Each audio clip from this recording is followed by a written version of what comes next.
네, 두 번째 키워드는 야당은 패닉입니다. 아, 그래요? 네. 그러니까 이게 사실 네. 지방선거가 지금 얼마 남지 않았습니다. 네. 투표용지 인쇄에 들어갔고 31일부터 그렇죠. 공식 선거운동이 시작이 되는데요. 아, 근데 지방선거 얘기하는 분들이 없어요.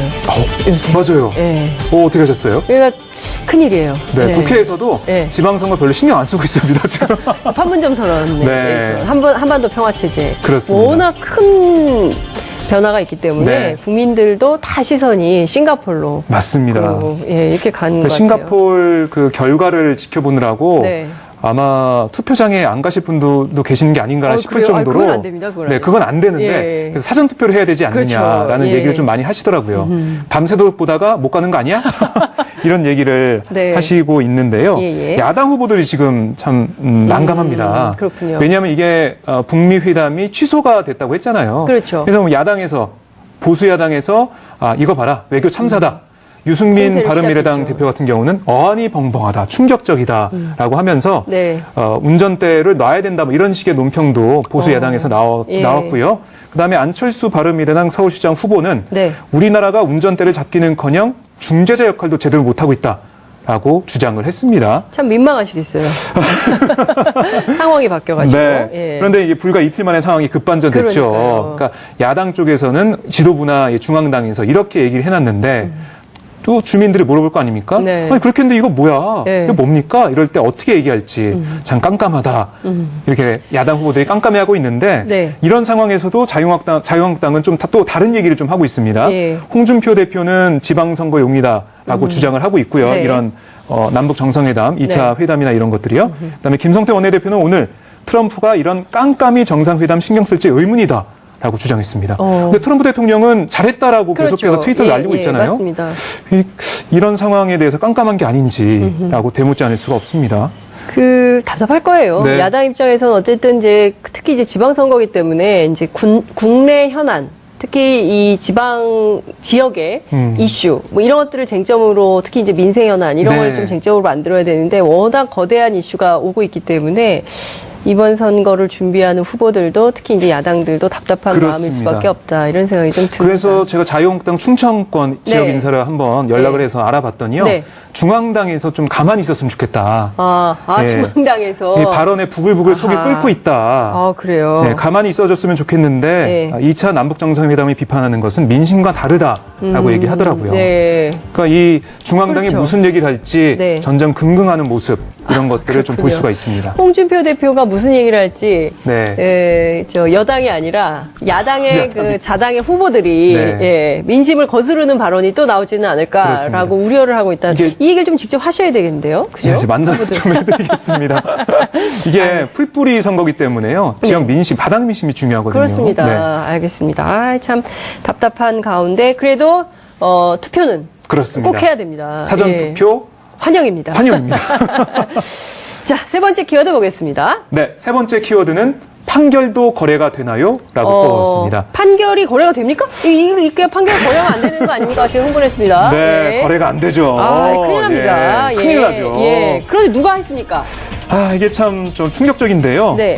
이 양승태 전 대법원장이 아이고. 청와대와 그 상고법원 설치협조 네. 관련돼서 이 거래를 하려고 했다, 거래를 시도했다라는 정황이 지금 조사 결과 나오고 있습니다. 네. 그러니까 사법부의 독립과 재판의 공정성을 스스로 내팽개친 야. 그런 모습을 좀 보이고 있는데요. 예. 이게 사법행정권 남용 의혹 특별조사단이 지난 25일 발표한 조사 결과에 따르면 예. 양 대법원장 시절 법원 행정처가 청와대의 상고법원 설치 협조를 받기 위해서 이런 일을 저질렀다라고 네. 발표를 했습니다. 예. 제가 좀 설명을 좀 드리자면요. 네네. 재벌 총수들이 미르재단 출연을 요구하는 박근혜 대통령과 독대를 이어가던 2015년 7월 말 네. 양승태 대법원장의 법원 행정처도 빠르게 움직였는데요. 당시 임종헌 법원행정처 처장 지시로 네. 현안 관련 말씀 자료, 상고법원 입법 추진을 위한 BH는 청와대죠. 네. BH 설득 방안, 정부 운영에 대한 사법부의 협력 사례 이런 문건이 집중적으로 작성이 됐습니다. 특히 양 대법원장 보고용으로 만들어진 것으로 보이는 네. 현안 관련 말씀 자료 이게 대비였는데요. 네. 여기에 보면 이런 얘기가 있습니다. 사법부는 그동안 대통령의 국정 운영을 뒷받침하기 위해 최대한 노력해왔다. 이게 사법부에서 나올 말인가요? 그러니까요. 제가 네. 지금 이게 어디 정치권 관계자 혹은 또 정보당국 그 관련된 문건인가 이런 네. 생각이 좀 들기도 하는데 이 임종원 처장은 네네. 그 당시에 판사 블랙리스트 파문 때 끝까지 이 컴퓨터 그 파일을 컴퓨터, 열지 못하게 했던 그러나 그렇습니다. 이제 종국에는 열게 된 뭐 이런 상황인 건데 네. 자, 이 내용을 보면 말이죠. 네네. 그 우리가 입법, 사법, 행정이 삼권 분립된 네. 국가 아니겠습니까? 그렇습니다. 삼권 분립 국가입니다. 그런데 행정부에 이거를 보고를 했다는 거잖아요. 그렇습니다. 청와대에. 네. 그러면 사법부 스스로 권력의 신여 역할을 했나? 그러니까 그런 네. 의혹이 강하게 본인들의, 들고요. 예. 정황상으로는 그렇다라는 건데요. 예. 이걸 이제 조사를 해봐야 됩니다. 그래서 이 검찰 네. 조사할 것인지 말 예. 것인지 여기에 이제 관심이 모아지고 있는데요. 그렇죠. 한 시민단체가 검찰에 고발해놓은 상황이고요. 네. 김명수 대법원장이 오늘 출근길에 기자들과 만나서 네. 검찰 고발 등 모든 것들을 고려하고 있다라고 얘기를 했습니다. 그렇군요. 양승태 전 대법원장은 조사를 거부했습니다. 거부하고 있지 않습니까? 그렇기 때문에 이걸 조사 거부했는데 더 조사할 생각 안 하고요. 네. 이 특별조사단이 그냥 이렇게 끝냈어요. 그러니까 이건 말이 안 이건 되잖아요. 되죠. 셀프 조사로 예. 끝낸 거잖아요. 있을 수 없는 일이고요. 네. 저는 다시 워낙 이게 지금 워낙 그 남북 관계가 급변하고 있기 때문에 네. 이게 후순위로 좀 처지진 하지만 이게 다시 기자들이 꺼내서 그렇습니다. 전면에 세워야 됩니다. 깨알날에서 열심히 파헤치겠습니다. 아주 훌륭한 태도입니다. 네. 끝으로 짧게 봐야 되겠습니다. 그렇습니다. 시간이 예. 좀 모자란데요. 없어서, 예, 예. 네 번째 키워드는 네. 이번엔 어머니라는 어머니요? 키워드를 꼽아봤습니다. 네, 엄마가. 엄마가 왜 문제입니까? 딸들에 이어서 예. 조연아, 조연민 이 네. 딸들에 이어서 어머니 이명희 이루재단 이사장이 오늘 경찰 포토라인에 섰습니다. 그렇군요. 바로 이 갑질 폭행 혐의인데요. 네. 오늘 나와서 여러 가지 기자들이 질문했지만은 죄송하다. 열심히 성실 조사받겠다. 이렇게 얘기를 하면서 딸들도 똑같은 얘기했어요. 맞습니다. 붕어빵 발언했다라고 기자들이 지적을 하고 있습니다. 이명희 이사장 붕어빵 발언. 딸들과 똑같은 발언 예, 하고 있고요. 그렇군요. 그럼 경찰은 어떤 걸 주로 조사하게 됩니까? 2014년 5월쯤 인천 하얏트 호텔 증축 공사장에서 네. 인부를 폭행했는지 영상 다 보셨잖아요. 그렇죠. 정말 예. 그렇게 난리 쳤는지 서류더미가 막 그렇습니다. 날아다니고 했죠. 이걸 조사할 예정이고요. 네. 폭행죄는 사실 이게 불의사 그 폭행죄이기 예, 때문에 그 처벌을 할 수 없기 때문에 반의사불벌죄. 네네네. 예. 그래서 의사를 확인해야 됩니다. 네. 현재 10명 정도가 예. 처벌 의사가 있다라고 밝히고 있기 때문에 네. 폭행죄로 아마 처벌할 수 있지 않을까라는 그렇군요. 예상을 해봅니다. 6.13 지방선거. 정상적으로 치러지죠? 연기되는 거 아닌가요? 아니 저는 야당들의 심경도 좀 이해가 돼요. 맞아요, 네. 맞아요. 울고 싶을 거 아닙니까? 그러니까 사실은 홍준표 네. 대표가 그런 정말 별로 설득력이 없는 그런 말을 하는 것도 네. 실은 이 상황에서 꺼낼 수 있는 카드라는 그러니까 것이 아까 마땅치 않아서. 북미 정상회담의 역사적 중요성, 남북관계, 한반도 평화체제 구축의 관점에서 거시적으로 보면 지금 지방선거보다 북미 회담에 네. 국민적 관심이 쏠리고 있는 건 당연하기도 하고 그렇죠. 우린 다 이해를 하죠. 예. 그런데 북미 정상회담을 걷어내놓고 그거는 이제 북한과 미국의 정상이 만나서 풀 것이다. 6월 10일 싱가포르. 이게 전제돼 있다고 빼놓고 가면 지금 국내 정치는 다 지방선거 전쟁이에요. 예. 그런데 이게 좀 지방선거 얘기가 언론에 나올만 하면은 트럼프가 툭 튀어나오고 나올만 하면 김정은 위원장이 툭 튀어나오고 하니까 예. 아니 울고 그러면은 싶죠. 야당을 홍준표 울고 대표가 싶죠. 네. 트럼프는 한국 선거에서 빠져라 한마디 해야 되는 거 아닙니까? 아니, 그 얘기가 그 얘기예요. 네. 쇼하지 마라가 그 얘기예요. 결국은. 예, 예. 그래서 이제 울고 싶은 심경, 절박한 상황이다라는 걸 이제 대변하고. 예. 그런데 지금 어쨌든 최근까지 이 지방선거에서 이름을 날린 분은 딱 한 분이에요. 지난주에. 네. 손학규 전 고문 한 분입니다. 맞아요. 예, 예, 예. 이분만 이 사람은 굉장히 뭔가 신기가 있다. 이런 평을 받았죠. 네. 예. 출마 선언하니까 저쪽에서 전격 취소하고 트럼프가. 그래서 이제 불출마 선언하니까 다시 복귀돼 버리고. 예. 이 절묘한 타이밍. 남북 정상회담 얘기가 또 나와서 네네. 완전히 또 치워지고. 연결이 돼 버리는 네. 거죠. 예, 예, 예. 그런데 어쨌든 이제 손학규 고문은 이 송파을에 불출마됐습니다. 네. 박종진 이제 후보가 최종적으로 이제 본선에 가는 것으로 확정이 됐고요. 예. 바른미래당 상황입니다만 물론 이제 거기는 자유한국당이 이제 배현진 후보 네. 그리고 이제 이 민주당의 최재성 후보 어떻게 될지 봐야 되는데 송파을에 갑자기 관심이 쏠렸었고요. 안철수계와 유승민계의 격돌 때문에 그랬고 그 외에 지금 이번에 미니 총선이라고 부르는 게 이 재보선이 12곳. 그렇죠. 그리고 이제 여기 17개 광역지자체 어떻게 될 거냐. 근데 문제는 제1야당인 이 자유한국당이 6개 수성을 목표로 걸었잖아요. 예. 지금 현재 7개 지역을 가지고 있는데 광역에서는 예. 지금 이 경남도지사는 홍준표 대표가 버렸기 때문에 지금 한경호 권한대행 체제이기 때문에 이제 무당적으로 돼 있는 거고 예. 나머지가 6개입니다. 인천시를 포함해서 예. 경남, 울산, 경북, 대구, 부산 그리고 경기도도 예, 네. 예. 그리고 경기도. 경남은 지금 권한대행 체제 그리고 여기 인천 이렇게 이제 돼 있는 거죠. 그런데 수성이 되겠느냐 하는 게 지금 큰 관건이에요. 지금 전혀 선거에 요동이 없습니다. 예, 왜냐하면 드루킹 특검 그 난리를 쳤는데 그 관심이 없어요. 영향을 못 미치고 예, 영향을 있다. 전혀 못 미치고 영향은 있고. 미미하다. 예, 그러고 그러니까 수많은 뭐 네거티브 공세 같은 것들이 있지만 그마저도 영향을 못 미치고 있어요. 근데 워낙 이게요. 생각해보세요. 73년 묵은 냉전 체제가 해체되고 있는 정말 세기의 단판이 대격변. 예, 대격변이 오고 있고 그야말로 정말 전혀 다른 새로운 한반도가 오고 있고 이것은 전 세계가 주목을 네. 하고 있고 우리 정치에서 대통령에 대한 평가가 국내에서 막 어쩌고저쩌고 나오지만 국제사회에서 엄청나게 좋은 평가를 하고 있는 거죠. 더 나가서 이번 지방선거가 그렇게 가는 건 아닙니까? 문재인 대통령의 대북 정책 네. 이것에 대한 어떤 평가의 성격. 평가. 있죠. 이를테면 지금 있죠. 서울시장 선거가 박원순, 김문수, 안철수 때가 아니라 그 문재인, 문재인대. 김문수, 안철수의 대결 구도가 되고 있는 그럴 수 것은 있죠. 아닌지. 예. 지금 지방선거 보면은 경기도는 남경필 대 그러니까요. 문재인대 이렇게. 남경필. 이 50% 넘는 인기 드라마하고 그 아침 드라마 같이 편성된 상황인 거예요. 그 야당 입장에서는 그러니까 막장 코드가 막 들어갈 수밖에 없는 상황인 거죠. 사실은. 그래서 저는 네. 심지어 지금 이거는 기울어진 운동장이다. 야당 입장에서는 서글플 수 있다. 그래서 저는 지금 방송 나와서 객관적인 논평을 할 때가 아니라 네. 진보와 보수 양날개로 날아야 하기 때문에 네. 국가라는 공동체는 네. 이게 야당을 좀 컨설팅을 해주고 싶은데 네. 아니, 포인트가 근데 안 보여요. 포인트가. 그 문재인 대통령이 어제 그런 얘기 했어요. 우리는 오랜 세월 늘 불안했고 안보 불안과 공포로 경제와 외교는 물론이고 맞아요. 국민들의 일상적인 삶까지 영향을 받았던 게 사실이다. 네. 사실 그랬거든요. 빨갱이, 종북, 좌파 이런 것 때문에 정치가 한 발도 진전이 안 네. 됐어요. 그것 예, 때문에 우리 정치가 굉장히 낙후해온 측면이 있는 거거든요.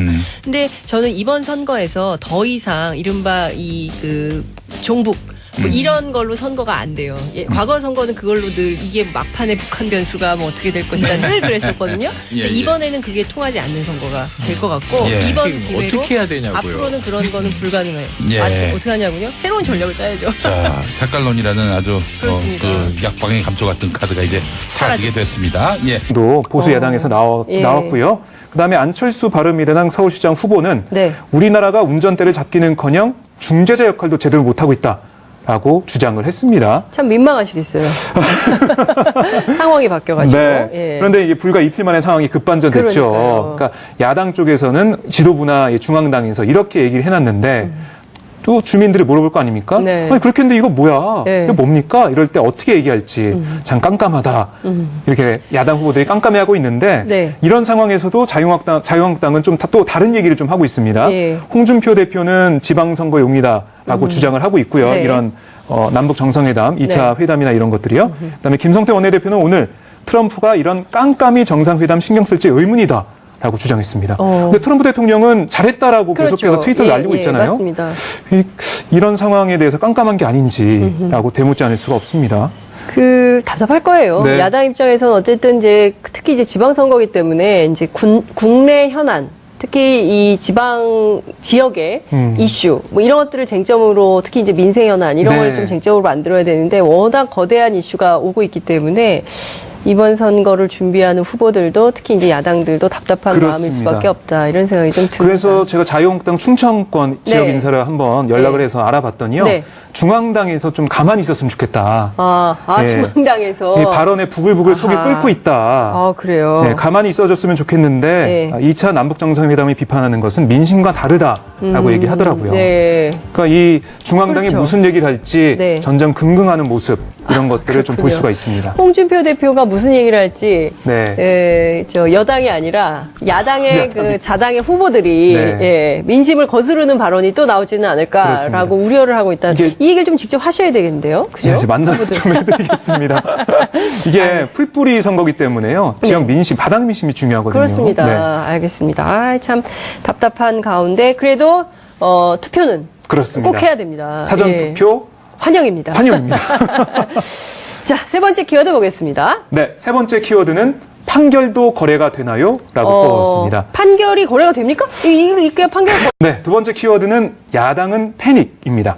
아, 그래요? 네.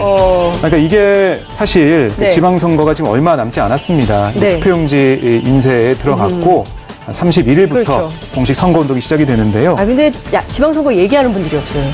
요새. 맞아요. 예. 어떻게 하셨어요? 그러니까 큰일이에요. 네, 예. 국회에서도 네. 지방선거 별로 신경 안 쓰고 있습니다, 지금.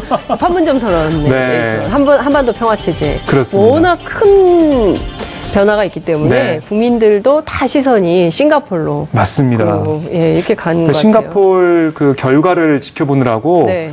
아마 투표장에 안 가실 분도 계시는 게 아닌가 싶을 그래요? 정도로. 그건 안 됩니다. 그건 안 네, 돼요. 그건 안 되는데 예. 그래서 사전 투표를 해야 되지 않느냐라는 그렇죠. 예. 얘기를 좀 많이 하시더라고요. 밤새도록 보다가 못 가는 거 아니야? 이런 얘기를 네. 하시고 있는데요. 예. 야당 후보들이 지금 참 난감합니다. 그렇군요. 왜냐하면 이게 북미 회담이 취소가 됐다고 했잖아요. 그렇죠. 그래서 뭐 야당에서 보수 야당에서 이거 봐라 외교 참사다. 유승민 공세를 바른미래당 시작했죠. 대표 같은 경우는 어안이 벙벙하다, 충격적이다라고 하면서 네. 운전대를 놔야 된다, 뭐 이런 식의 논평. 거래가 안 되는 거 아닙니까? 지금 흥분했습니다. 네, 예. 거래가 안 되죠. 큰일 납니다. 예, 큰일 나죠. 예. 그런데 누가 했습니까? 이게 참 좀 충격적인데요. 네. 이 양승태 전 대법원장이 아이고. 청와대와 그 상고법원 설치협조 네. 관련돼서 이 거래를 하려고 했다, 거래를 시도했다라는 정황이 지금 조사 결과 나오고 있습니다. 네. 그러니까 사법부의 독립과 재판의 공정성을 스스로 내팽개친 그런 모습을 좀 보이고 있는데요. 예. 이게 사법행정권 남용 의혹 특별조사단이 지난 25일 발표한 조사 결과에 따르면 예. 양 대법원장 시절 법원 행정처가 청와대의 상고법원 설치 협조를 받기 위해서 이런 일을 저질렀다라고 네. 발표를 했습니다. 예. 제가 좀 설명을 좀 드리자면요. 네네. 재벌 총수들이 미르재단 출연을 요구하는 박근혜 대통령과 독도를 이어가던 2015년 7월 말 네. 양승태 대법원장의 법원 행정처도 빠르게 움직였는데요. 당시 임종헌 법원 행정처 처장 지시로 네. 현안 관련 말씀 자료, 상고법원 입법 추진을 위한 BH는 청와대죠. 네. BH 설득 방안, 정부 운영에 대한 사법부의 협력 사례, 이런 문건이 집중적으로 작성이 됐습니다. 특히 양 대법원장 보고용으로 만들어진 것으로 보이는 네. 현안 관련 말씀 자료, 이게 대비였는데요. 네. 여기에 보면 이런 얘기가 있습니다. 사법부는 그동안 대통령의 국정 운영을 뒷받침하기 위해 최대한 노력해왔다. 이게 사법부에서 나올 말인가요?